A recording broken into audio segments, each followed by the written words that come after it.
Hello everyone, this is workshop 18, Lewis structures, resonance, and formal charge. So Lewis structures are one of the ways that we are going to demonstrate how to draw molecules. Chapters 10 and 11 covers multiple different ways to demonstrate bonding patterns, the simplest of which is our Lewis structures. And then next you will learn about what is called Vesper theory, and then after that you will learn about molecular orbital theory. So Lewis structures are the simplest structures to draw and the simplest way to show electrons because it is only going to show a 2D space, essentially. Vesper and molecular orbital theory start looking more in-depth at the 3D structures and more specificities with how things bind. But our Lewis structures are just going to show in a 2D space how elements are bonding to each other. If I have a chemical formula, which elements specifically are binding to each individual element, how is the entire structure supposed to look in terms of just how they are bound to each other? Which elements are sharing their electrons with each other? And so there are some steps to know how to draw our proper Lewis structures. And so it is always, of course, going to come back to our valence electrons. Remember that valence electrons are our outermost electrons. They are the ones that are easiest to remove. They are the electrons, they are in orbitals that if you were to add electrons, it is easiest to add electrons to your valence orbitals. And they are going to be the ones that participate in our chemical reactions. Because they are the easiest to remove and they are the outermost electrons, they are able to actually participate in our chemical reaction since it would require the least amount of energy to remove them. It's much easier to move around valence electrons than it is core electrons. And so the first thing to do is to add up the total number of valence electrons in your molecule. You need to know the total number of valence electrons to know how many electrons should be in your final structure. What electrons are actually part of this compound for our chemical reaction, theoretically. Step 2 is then to choose our central atom. Once you know how many valence electrons the entire structure should have, you now need a starting point. What is going to be the center of my molecule? And that is usually going to be your least electronegative element. So make sure you remember your trends in electronegativity. Electronegativity is going to increase from left to right across periods and is going to increase from bottom to top of groups or columns. And so, of course, fluorine being your most electronegative element. Once you're able to choose your central atom, you're going to draw your skeletal structure. So putting the central atom in the middle, connecting everything to your central atom, and you want to give everything a full octet. We are going to max out the number of electrons that each atom could theoretically have. Because remember, most elements want to have an octet. They want to have 8 electrons surrounding them. But now, if you end up with too many electrons, you can always just then convert those into a double bond or a triple bond. And we'll see why in some of these examples, how you can take your extra electrons and convert them into double bonds or triple bonds to make sure that the number of valence electrons is correct. A double bond, as we'll see when we draw them, will remove 2 extra electrons, and a triple bond will remove 4 extra electrons. And so if you have too many, you replace some electrons with double bonds or triple bonds. If you don't have enough, remember, some elements are capable of fulfilling an expanded octet. Really anything below the second row, so like the third row of elements down, is able to have an expanded octet, and that is due to them having access to their d orbital. And so if you don't have enough electrons, you can always just add more, assuming that the central atom is capable of having an expanded octet. So we count up the number of valence electrons, we choose our central atom, we draw our skeletal structure with our correct bonds, and now we are going to recount the number of electrons to see if the electrons in our structure actually match the number of valence electrons we have here. When you first give everything an octet, it is at this step where you would end up circling back to step 3. You're usually bouncing back and forth between step 3 and step 4. Draw a skeletal structure of everything having an octet, count up your electrons. Oh, I have too many, I'm going to put a double bond here. I still have too many, etc., etc. Or I drew my skeletal structure, oh, I don't have enough, I'm going to put a lone pair here. I still don't have enough, I put another lone pair here. These 2 steps is what you bounce between until eventually the number of valence electrons in the structure are going to equal the number of valence electrons you need overall, and that is how you know that you will have a valid Lewis structure. As long as the number of valence electrons are equal and your central atom makes logistical sense, then you can trust that that should be a valid Lewis structure to draw. And so we're going to jump into some practice problems with all these different molecules here and how to draw them. So let's draw our structures for our 10 molecules here. So first we are starting with HCOH. First things first, adding up our valence electrons. Remember, you can figure out the number of valence electrons either the longer way of drawing out the entire electron configuration, or we use the groups of the periodic table. So long as you number them group A versus group B, your transition metals are group B, and then your main group elements are group A, the number of the group A is the number of valence electrons. Hydrogen is in group 1A, so it has 1 valence electron. Carbon is in group 4A, it has 4 valence electrons, and oxygen is in group 6A, so they have 6 valence electrons. 1, 4, 6, 6, and 1. Our final structure should have 18 valence electrons. Now we pick our central atom. Carbon should be our central atom since it is the least electronegative. It is furthest to the left. Hydrogen cannot be a central atom since it can only form 1 bond. Remember, hydrogen is so small it only has access to the s orbital, so it can't be our central atom. It has to always be terminal. So carbon is going to be our central atom. And so now we are going to surround carbon with the elements we have here. Pay attention to how this formula is written. It's very particular that they wrote HCOOH.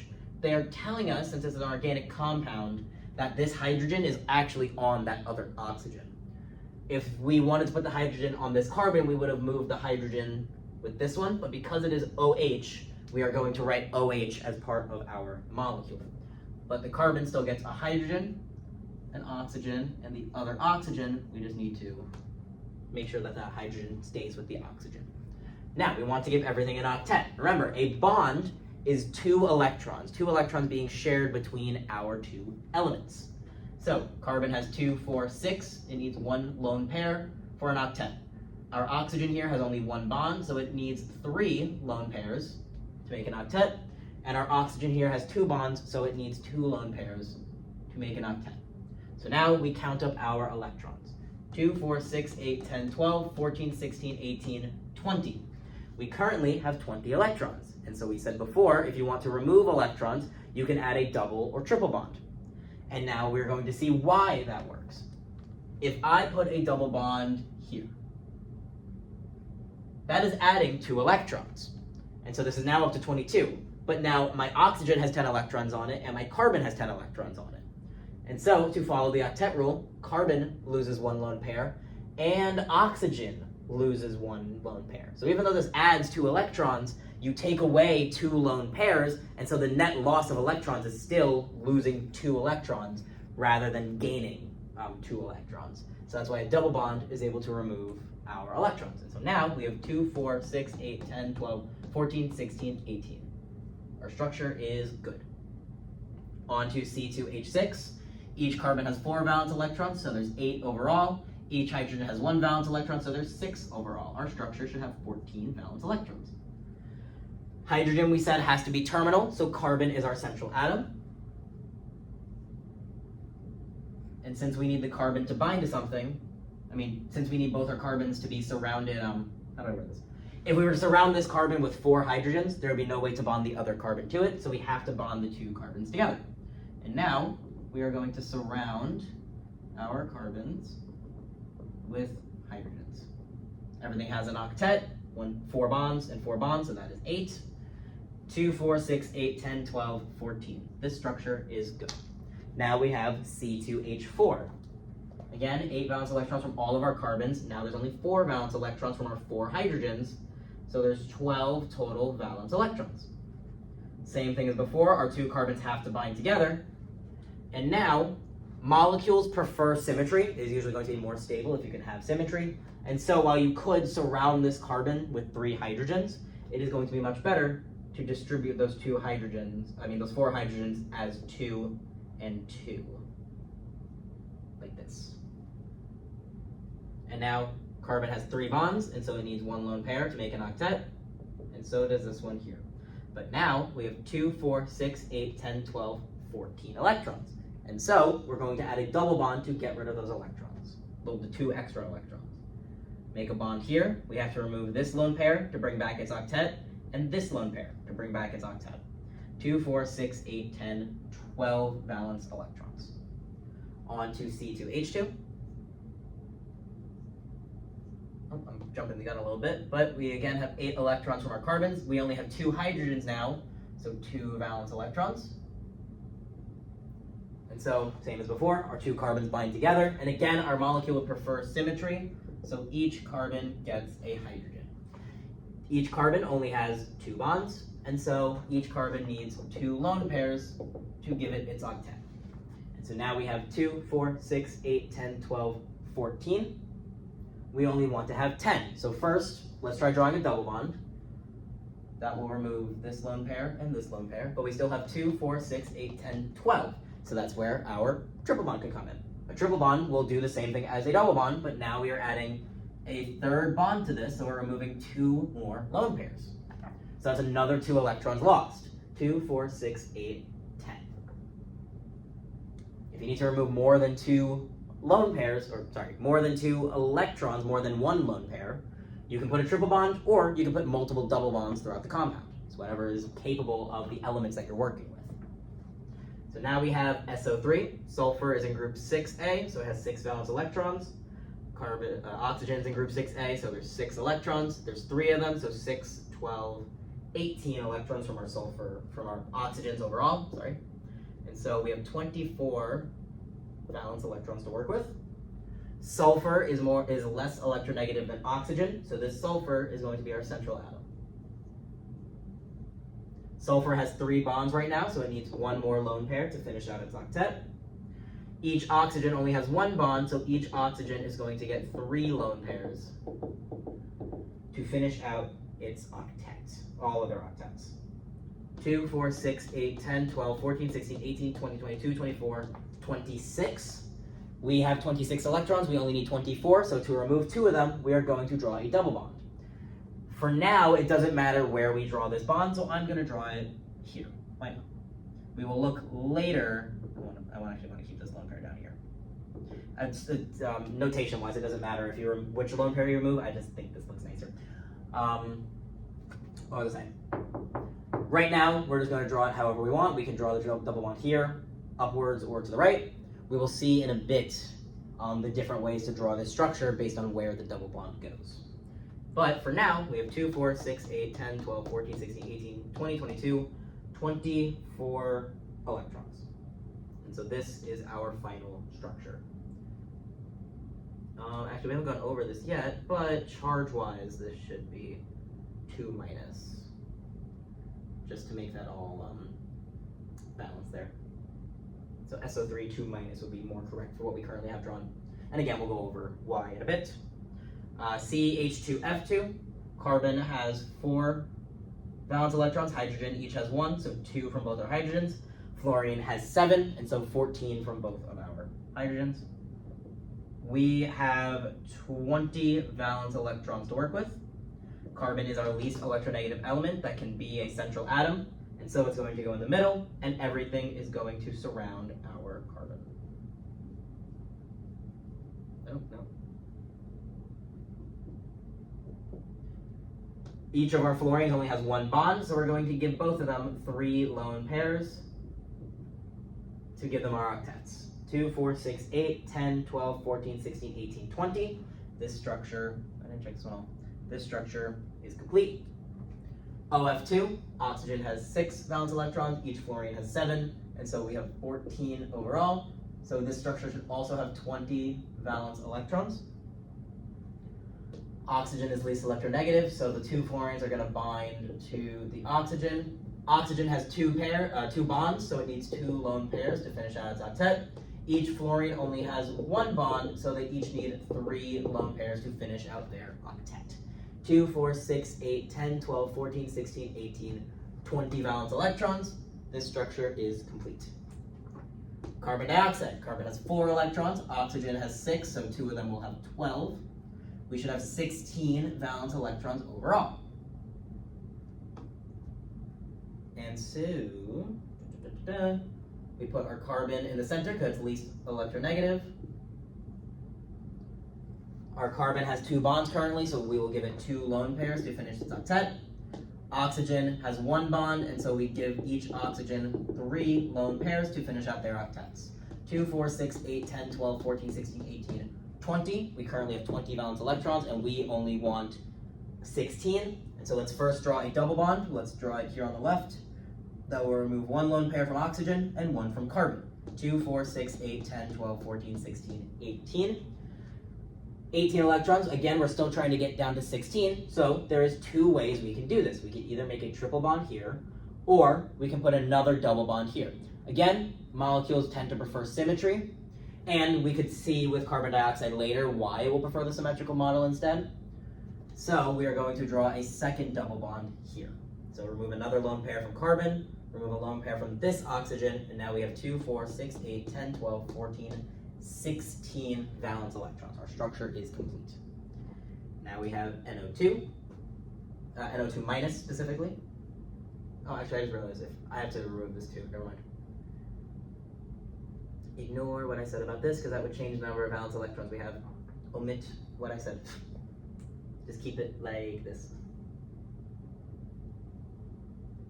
Anyway, where was I up to? Oh, because we haven't covered how charges work yet and like formal charge, so we'll get to that in a second. So for now, just leave this as it is.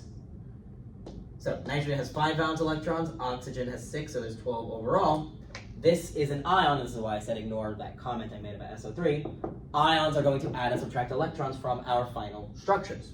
And so minus here means we are adding an additional electron to our valence electron count. We should actually have 12, 19, we should have 20 valence electrons in our final structure. So you can see if I put minus 2 here, we should have 26, and that would change the entire structure. So we'll leave this as it is.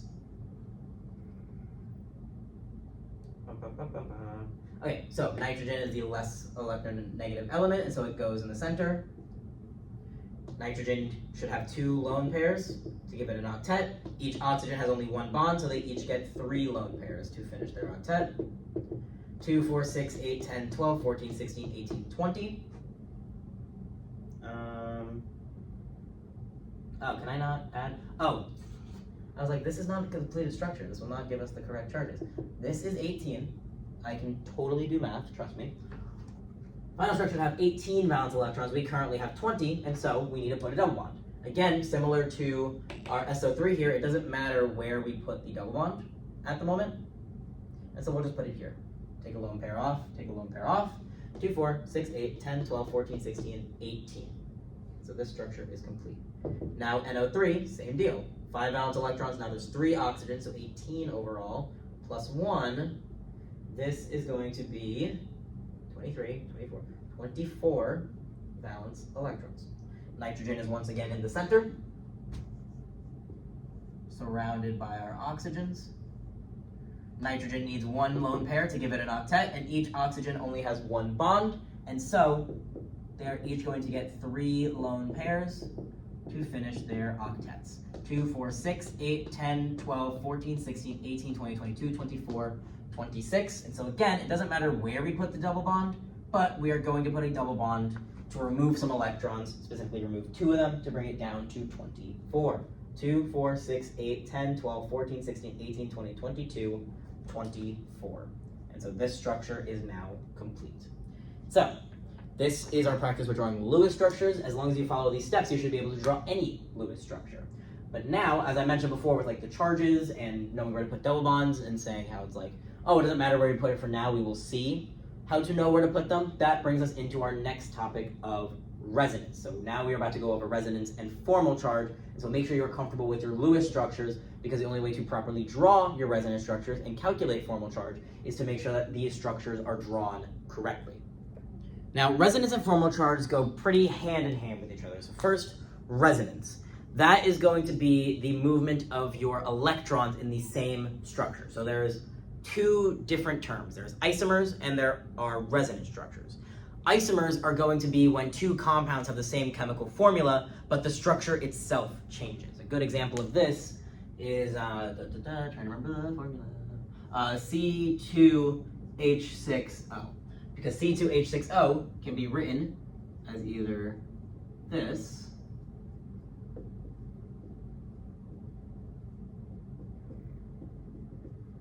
or it can be written as this. Both of these have the same formula, C2H6O, but one is an ether, one is an alcohol. They are completely different structures. These are isomers of each other. A resonance structure, the structure itself is not going to change. It's only the electron density that is going to change. I just want to make sure, yeah, the example I'm going to use is not part of the practice problems. And so to bring up carbon dioxide from before, we said that carbon dioxide would be drawn like this. 2 double bonds. But I made a comment that we could theoretically make a triple bond, and that is true. We could have also drawn the structure like this. That's not how lone pairs work, right? Here, and then 1, 2, 3, 4, 5, 6. Our compound wanted 4 plus 12, 16 electrons. 2, 4, 6, 8, 10, 12, 14, 16. 2, 4, 6, 8, 10, 12, 14, 16. Both have the correct number of valence electrons and have carbon as our central atom. These are both technically ways to draw carbon dioxide. And these are resonance structures. Resonance structures are going to have the same formula and are going to be drawn the exact same way. The atoms themselves are not going to change position, but the electron density will change. Where the electrons are distributed actively changes. We go from, in this example, I keep thinking I have a back pocket. We go from 2 double bonds to a single bond and a triple bond. They are resonance structures of each other. But not all resonance structures are going to add equally to the overall resonance structure. Because what's important to know about resonance is that these compounds don't exist separately in nature, right? When we are talking about resonance structures and when we draw these, we are not drawing different ways that carbon dioxide exists in nature. We are drawing essentially fictitious structures. Neither of these technically exist in nature. We are drawing the fictitious way that they would exist if all the electrons look like this versus all the electrons look like this, because these two structures that we've drawn here now sum up into the total resonance structure. Really, carbon dioxide looks something like this, I believe. I think you would draw it like this. That seems right. The main point I'm trying to get across is that the single bonds stay constant. We know carbon is bound to these two oxygens, but the electrons have the ability to move. Or I guess really then it would be like this would be better. But yeah, there's a capability of the electrons to actually move around. This is the actual overall resonance structure, how it exists in nature. A resonance structure is the sum of the possible structures that we can draw based on our knowledge of Lewis structures and the rules that we're following. And so neither of these exist in nature. The sum of these two resonance structures is what actually exists in nature. And so because we are summing up these parts, that also means that depending on stability, not all resonance structures that we draw are going to add up equally into our overall actual real resonance structure in nature. And that's where formal charge comes in.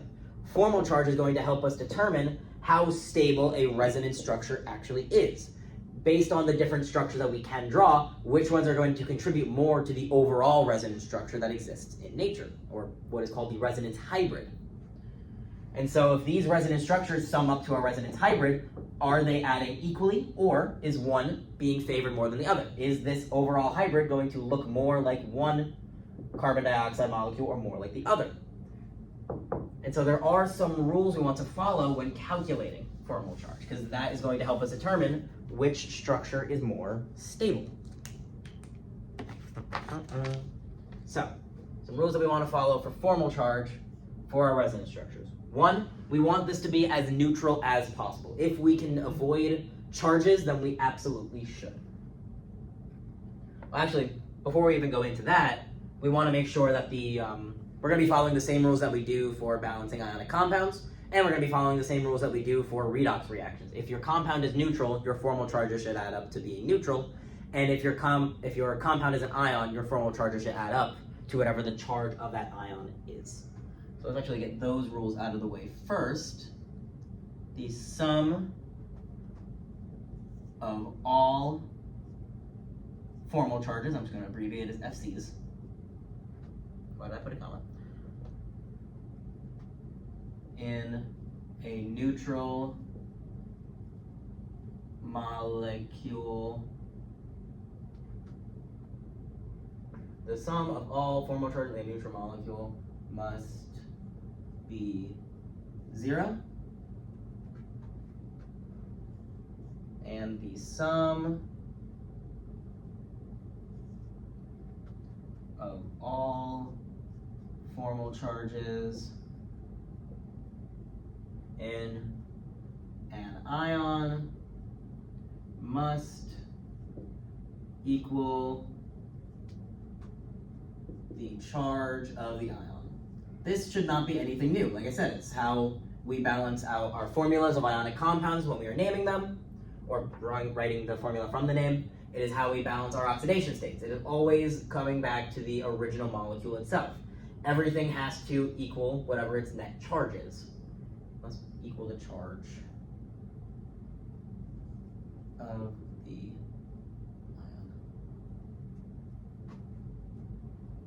Rule number 3. Now here's where I was talking about.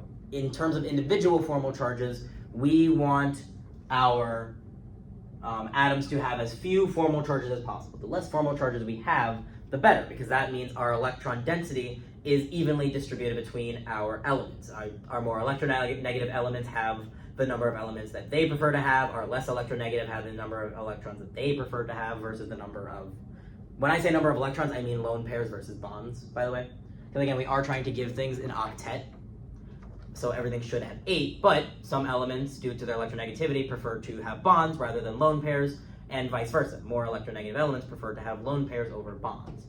And so that is what formal charge is looking at, as we can see based on our equation here. Valence electrons minus half of the bonding electrons and plus the number of the non-bonding electrons. And so if your formal charge is 0, that means you have your desired number of bonding electrons to non-bonding electrons, which would be more stable. And so you want to try and zero out your formal charges as much as possible. Small or 0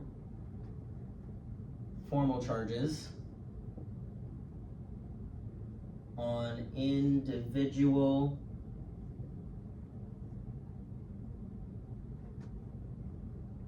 atoms are better than large ones. The less formal charges we have and the smaller they are, the better, the more stable. But now, if you have to have formal charge, if you can't zero everything out, this also goes back to electronegativity. You want to try to have your more negative formal charges on your more electronegative elements, because that means they have extra electrons being put onto them. And the more electronegative the element is, the easier it is for that element to actually handle those extra electrons. So when formal charge cannot be avoided,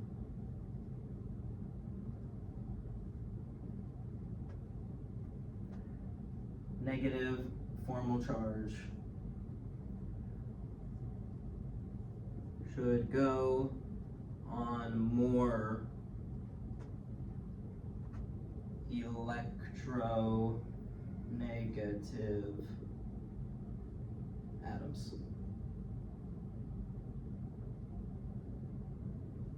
So these are the 4 rules we're going to follow when calculating formal charge. And now, when it says valence electrons and everything like that, they are talking about, oh, I went really crooked, sorry. But when we're talking about valence electrons, we are talking about the individual atoms. We are calculating the formal charge of each atom in the molecule. And so it would be the number of valence electrons of that element minus half of however many bonding electrons there are, plus however many lone pairs or lone electrons. Yeah, lone electrons, not pairs. Plus however many lone electrons that element has. So always do formal charge for individual elements, not based on the total number of valence electrons in the entire compound. So now that we know how to calculate formal charge and we know how resonance works, let's now look at some practice problems of drawing our resonance structures and then identifying which of our resonance structures are more stable than the others and which will contribute more to the resonance hybrid if there is a difference between our structures. So for this recording, we're not going to have time to go over every single problem, so I'm going to go over the odd numbered questions here, and then either in a one-on-one or during the workshop during the semester, you guys will hopefully be able to go over the even numbered questions. The way the workshop is broken up, they have a page for resonance, and then they have a page for formal charge, but if you notice, the questions are the exact same molecules, and so I'm going to be doing both procedures at the same time. I'm going to both be drawing the resonance structure and calculating formal charge of our resonance structures at one shot instead of breaking it up into showing all the resonance for it and then showing all the formal charges. So first we have NO3 minus, we have our nitrate ion. We drew this in the last set of problems when we were first learning how to draw our Lewis structures. So again, counting up our valence electrons first, nitrogen has 5, oxygen has 6, and there's 3 of them, so we have 18 valence electrons. Minus 1 means we have an additional electron here, and so we are going to have 24 valence electrons in our final structure.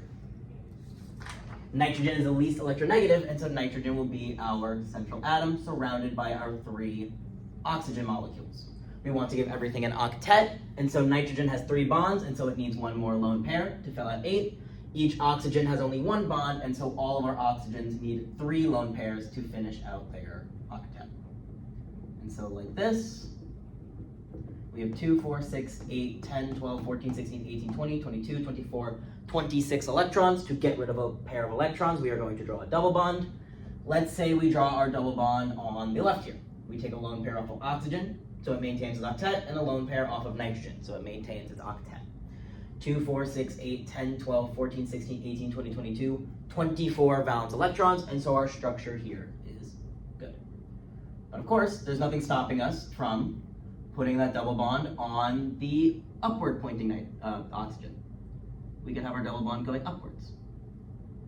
Give everything their lone pairs to finish out their octets. And this would also be a valid Lewis structure. It would have 24 valence electrons, nitrogen as our central atom. And so this is also good. And we can draw this a third way. We can draw the double bond pointing to the right.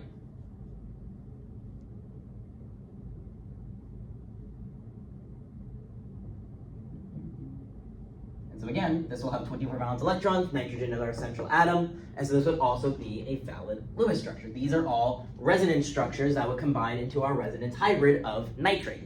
And now let's calculate our formal charges.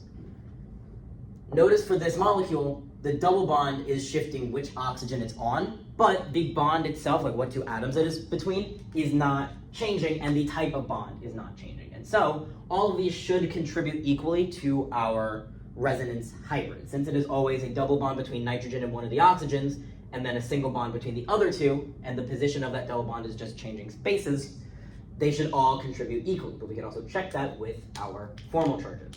So nitrogen in all of these compounds has 4 bonds, and so when I go to calculate formal charge of nitrogen, I'm going to be calculating formal charge for all 3 structures.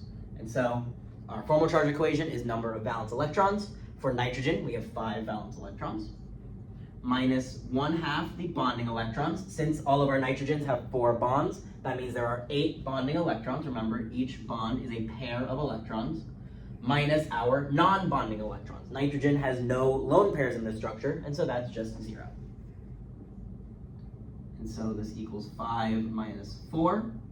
And so the formal charge of our nitrogen is +1 for all of these structures. Now let's calculate the formal charge for the oxygen that has the double bond. I will say that the oxygen with the double bond is oxygen 1 in all of these cases, and the oxygens with the single bonds is oxygen 2 in all of these cases. I labeled the wrong one. Whoops. There we go.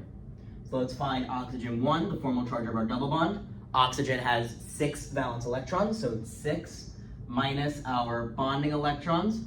Each part of the double bond counts as 1 bond, so oxygen has 2 bonds going to it.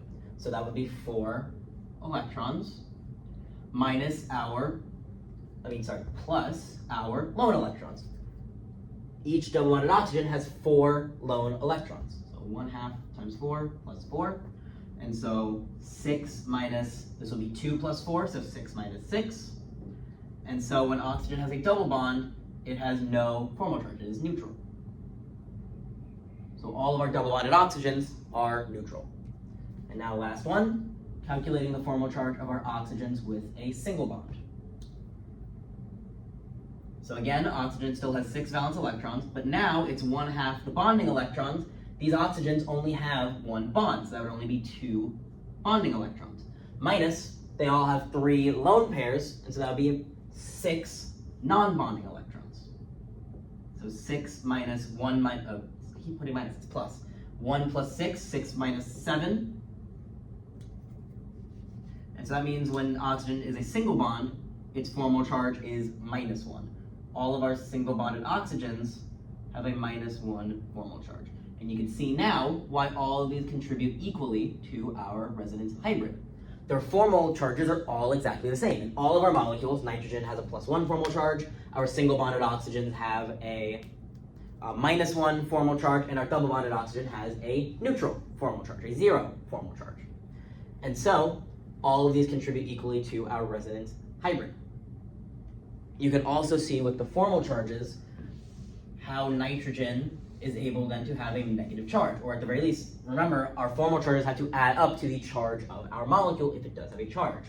+1 from the nitrogen and -2 from our overall oxygen, so it adds up to -1. So our charges also check out and ensure that these structures are the correct structures for nitrate, for our NO3-. So now on to carbonate. Following the same steps, carbon has 4 valence electrons.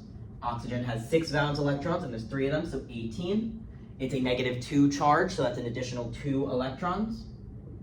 And so we should, again, have 24 valence electrons. 18, 19, 20, 22, yeah. Carbon is the least electronegative element, so that's going to be our central atom. And we're going to surround it with oxygen. This is going to be pretty similar to our nitrate compound. Carbon needs 1 lone pair to finish its octet, and each oxygen needs 3 lone pairs to finish their octets. 2, 4, 6, 8, 10, 12, 14, 16, 18, 20, 22, 24, 26. And so, again, we're going to make a double bond. Let's draw it to the left. 2, 4, 6, 8, 10, 12, 14, 16, 18, 20, 22, 24. So this is a valid Lewis structure. And now, just like we saw with nitrate, we can also draw this compound with the double bond pointing upwards.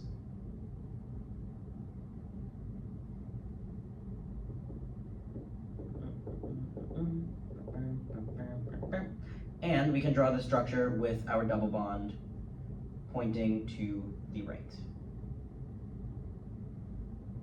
All of these have the correct number of valence electrons, with carbon being our central atom, so these should all be valid Lewis structures. And now we're going to calculate our formal charges of everything to make sure that our formal charges add up to the correct charge. So carbon in all of these compounds has 4 bonds. So I'm going to calculate the formal charge of all of our carbons in this calculation. Carbon has 4 valence electrons, minus 1/2 are bonding electrons. 4 bonds means there's 8 bonding electrons. And then carbon has no lone pairs, so no non-bonding electrons. 4 minus 4. Carbon's formal charge is 0. So when carbon has 4 bonds, it has a neutral formal charge.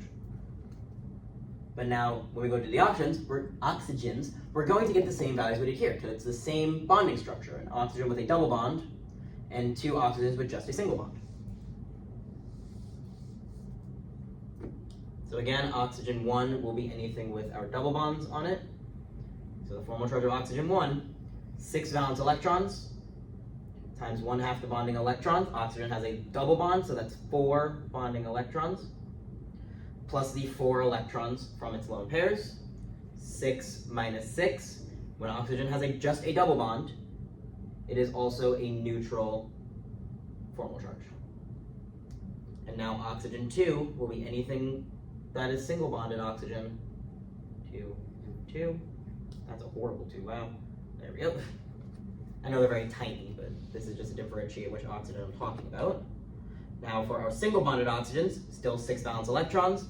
They only have 1 bond, so it's 1/2 times 2. And then they have 3 lone pairs, so we add those 6 non-bonding electrons. 6 minus 7, a single bonded oxygen will always have a formal charge of -1. And that's why now carbonate has a -2 charge, while nitrate has a -1 charge. Or at the very least, where was I supposed to go with that sentence? Yeah, our formal charges confirm that carbonate should have a -2 charge, while nitrate should have a -1 charge. Nitrate, when having 4 bonds, has a +1 formal charge, but carbon has a neutral formal charge.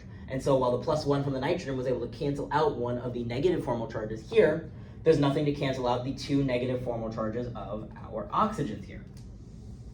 And so it ends up having a -2 charge instead of a -1 charge in carbonate. Sorry for the sudden pause in the recording. I had an issue with storage just now. So we are moving on to COCl2. So just to go over the little bit that I did before I had the storage issue. Carbon has 4 valence electrons, oxygen has 6 valence electrons, and 1 chlorine has 7 valence electrons. Since we have 2 of them, that's 14 valence electrons overall, and so our total structure should have 24 valence electrons. Carbon is our least electronegative element, and so it's going to go in the center of our molecule. It doesn't matter where you put the oxygen versus where you put the chlorine, so you can have the oxygen pointing upwards, point to the right. That is not going to change the structure. And so now we want to give everything octets. Carbon has 3 bonds, and so it needs 1 lone pair. Our oxygen and our 2 chlorines all have a single bond, and so they need 3 lone pairs to balance everything out, to give everything their octets. And so this is going to feel pretty similar to the other two. 2, 4, 6, 8, 10, 12, 14, 16, 18, 20, 22, 24. We have 26 valence electrons, and so we are going to create a double bond to get rid of them. But now, in our previous molecules, it was all oxygens, carbon to oxygen double bond or nitrogen to oxygen double bond. Now, we can draw the double bond between our carbon and our oxygen and have a structure like this, or we can draw the double bond between carbon and one of our chlorines. And in this case, it also doesn't matter which chlorine we bonded to. But both of these valence electron-wise are valid structures. 2, 4, 6, 8, 10, 12, 14, 16, 18, 20, 22, 24. 2, 4, 6, 8, 10, 12, 14, 16, 18, 20, 22, 24. And they both have carbon in the center, our least electronegative element. So both of these are valid Lewis structures. But now we want to know if there's going to be a difference in which one is contributing to the resonance hybrid more. Before, all 3 of these molecules, or all 3 of these resonance structures, contribute equally, because it is all the same 2 elements forming the double bond with the same other elements having their single bonds. The position of the double bond moved, but the element that the double bond was shared between did not change. Now that we have a difference between our double bond being between the carbon and oxygen versus between the carbon and the chlorine, there is going to be a difference in some of these formal charges. And so we need to see which one is a more stable molecule to be a more, to be the, I guess, major resonance structure. So calculating here, formal charge for both of our carbons is going to be the same. In both molecules, there are 4 bonds on the carbon. So I'm going to calculate formal charge of our carbon first, since it's the same for both. 4 minus 1/2 times our bonding electrons. 4 bonds means 8 bonding electrons, and there are no lone pairs. 4 minus 4. The formal charge of our carbons is 0. And now there is a single bonded carbon in both compounds. Both of our chlorines here are single bonded, and one of our chlorines here is single bonded. So I'm going to calculate the formal charge of our single bonded chlorines first, just to get all of those out of the way. Chlorine has 7 valence electrons. Each of these chlorines has 1 bond, so that's 2 bonding electrons. And each of these chlorines has 3 lone pairs, so 6 non-bonding electrons. And so 7 minus 1 plus 6, 7 minus 7. For a single bonded chlorine, the formal charge is also 0. But now we have double bonded oxygen versus a double bonded chlorine. So I'm going to do the double bonded chlorine first, just because I already have formal charge of chlorine written. 7 minus 1/2 the bonding electrons. Chlorine has 2 bonds, so we have 4 bonding electrons on this chlorine. And it has 2 lone pairs, so 4 non-bonding electrons. 7 minus 2 plus 4, so 7 minus 6. When chlorine has a double bond, it has a formal charge of +1. Now let's do our double bonded oxygen. Oh, we have our single bonded oxygen to do as well. I'll actually do our single bonded oxygen first. So 6 minus, if it's a single bonded oxygen, 1 bond means you have 2 bonding electrons, so 1/2 times 2, plus our 6 lone electrons surrounding it. 6 minus 7, as we've seen before, a single bonded oxygen will have a formal charge of -1. now for our double bonded oxygen, 6 valence electrons still, since it's still oxygen. 1/2, oxygen will have 2 bonds for the double bond, so 4 bonding electrons, plus the 4 lone electrons surrounding it. 6 minus 6, as we've seen before, a double bonded oxygen has a 0 formal charge. And so now based on our formal charges, we can determine which structure is going to contribute more to the resonance hybrid. We want as few formal charges as possible, and if we have formal charges, we want our more negative formal charges on our more electronegative elements. Our first structure here has 0 formal charges. Everything is neutral, while our compound here has a positive charge and a minus charge. These cancel out to still be a neutral compound, so it is a valid Lewis structure, but it is less stable. By having charges on our compound, while yes, it is going to contribute to our resonance hybrid, our completely neutral compound here is going to contribute more to our hybrid. And so that's how formal charge helps us determine which one will contribute more or less to our hybrid. For molecules like 1 and 3, it's all the same elements, so it's not really a difference. But for a compound like COCl2, the bond position moves, that double bond position moves between 2 different elements, and so that helps us determine which one will be more stable. So now looking at ozone here, these are all oxygen, 6 valence electrons, 3 of them means there should be 18 valence electrons in our final structure.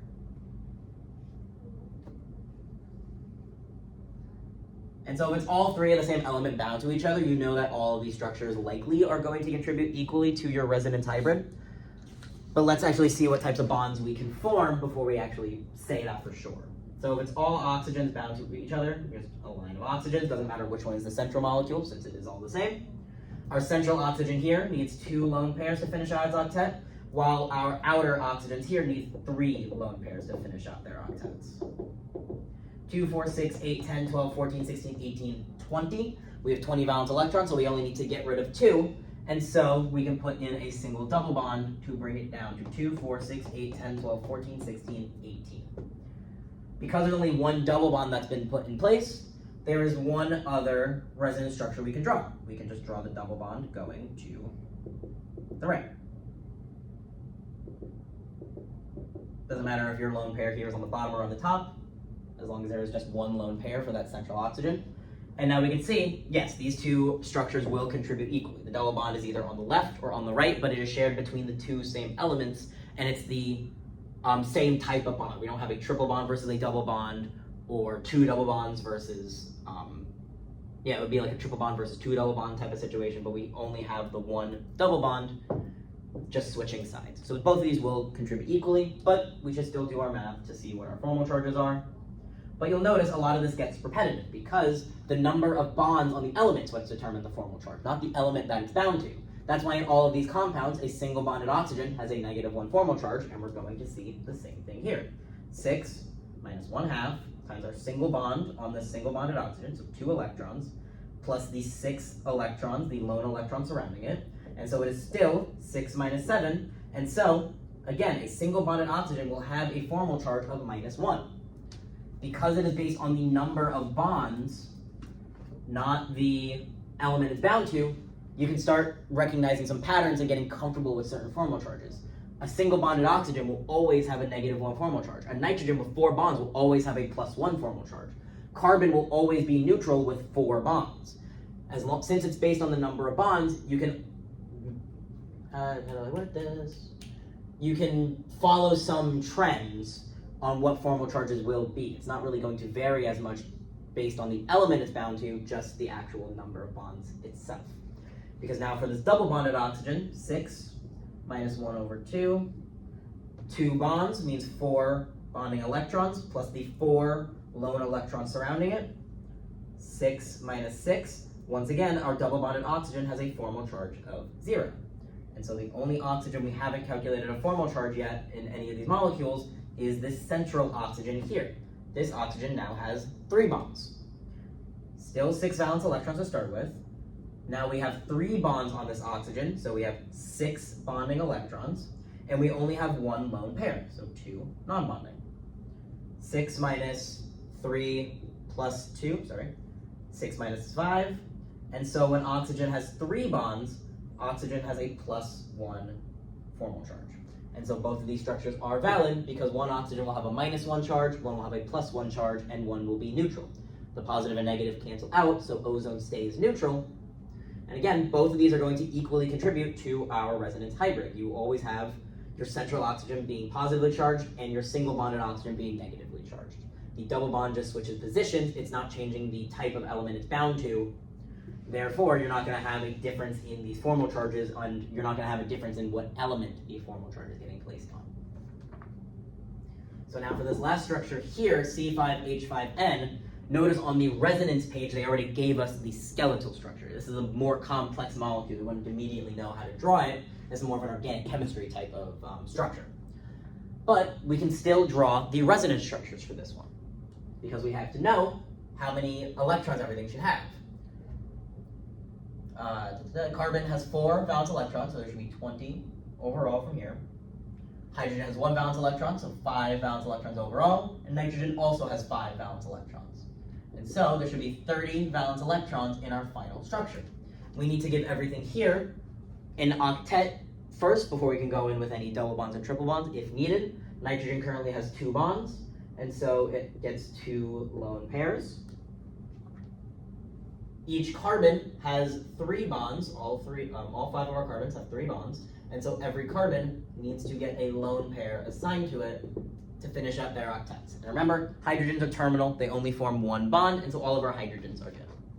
And so we have, it's going to be fun to count, 2, 4, 6, 8, 10, 12, 14, 16, 18, 20, 22, 24, 26, 28, 30, 32, 34, we have 36 electrons. We have to get rid of 6 electrons. And so there's a few ways we can do that. We can have a double bond and a triple bond. We can have a bunch of double bonds throughout the molecule. We can have 3 double bonds. Based on the space that we have, we're not going to have enough space to form a triple bond because all of our carbons already have 3 bonds. The most bonds they can form at this point is a double bond. And so we're just going to have multiple double bonds scattered throughout this molecule. And so remember, you can draw double bonds only where there is lone pairs already available. It's the combination of 2 lone pairs, really, that makes that double bond. And so, we have a double bond here that's possible, because we can get rid of our lone pair from our carbon and one of our lone pairs from our nitrogen. But now we can't draw a double bond here, if that's the case, because this carbon already has all 4 bonds. We don't have space to draw our double bond anymore. But these 2 carbons each have a lone pair, so we can draw a double bond between these 2 carbons. And that gets rid of this carbon's lone pair and this carbon's lone pair. And now same thing, this carbon already has its octet with all bonds, so we can't draw a new double bond here. It won't have space for it. But both of these carbons have lone pairs, and so we can draw our final double bond here between these 2. You always need both your elements to have at least 1 lone pair on them to be able to draw a double bond. Otherwise, you are breaking out of your octet rule. You won't have enough space for those electrons. And of course, remember, this is applying to anything in the first or second row of the periodic table. In the third row of the periodic table, you can expand past the octet, but generally, you need a lone pair on both of your elements to be able to draw that double bond. You need the electron density to actually contribute to the double bond. And so now 2, 4, 6, 8, 10, 12, 14, 16, 18, 20, 22, 24, 26, 28, 30. This is a valid Lewis structure. But there is one other way we can draw this, because notice we drew a double bond here, here, and here. But if I redraw our skeletal structure with our lone pairs,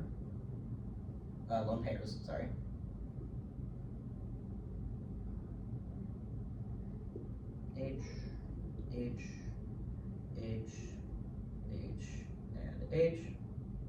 Put in our lone pairs on everything again.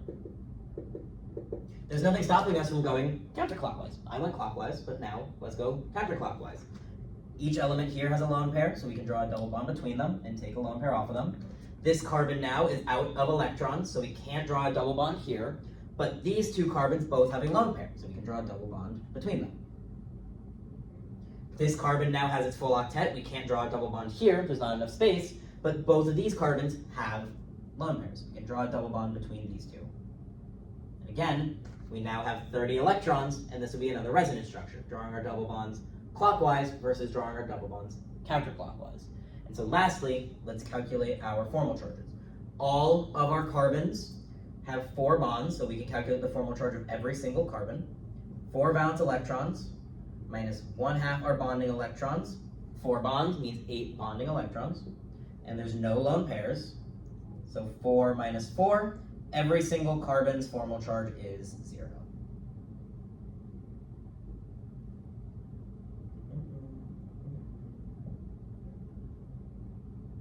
There we go. And now calculating the formal charge for nitrogen.